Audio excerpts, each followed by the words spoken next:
Hey guys, it's Gina from the Quad City Times. I wanted to welcome you to part one of our Youth Vote series. In this series, we really aim to amplify young Republicans and young Democrats' voices in this election. In this series, you're going to learn a little bit about what issues really matter to them in this election. Also, what issues do they believe should be talked about more? Finally, if these students could tell the presidential candidates one thing, what would that be? All of this you're going to learn and more in our three-part Youth Vote series.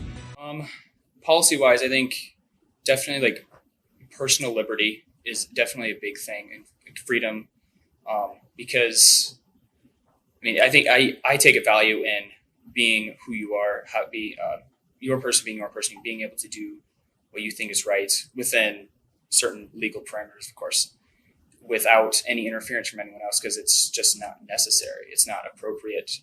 I think it's almost an evil to have anyone step in and say, you can't do that when it's not affecting anyone else. Yeah, so I would say definitely foreign issues are important to me. I'm always following foreign interactions between countries and the way, especially that the U.S. deals with the Middle East. That's my area of interest.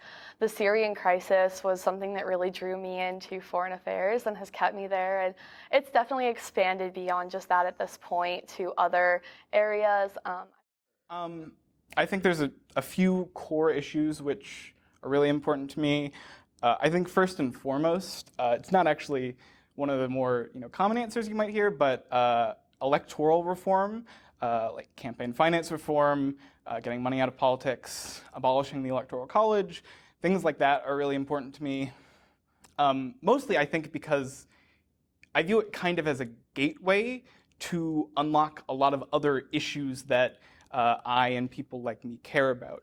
A lot of the policies that I support generally are actually super popular, but hard to get through in our government. So I think having a more representative government that's more attuned to the needs of the people would make accomplishing a lot of other things a lot easier. And so that's why that's my top priority.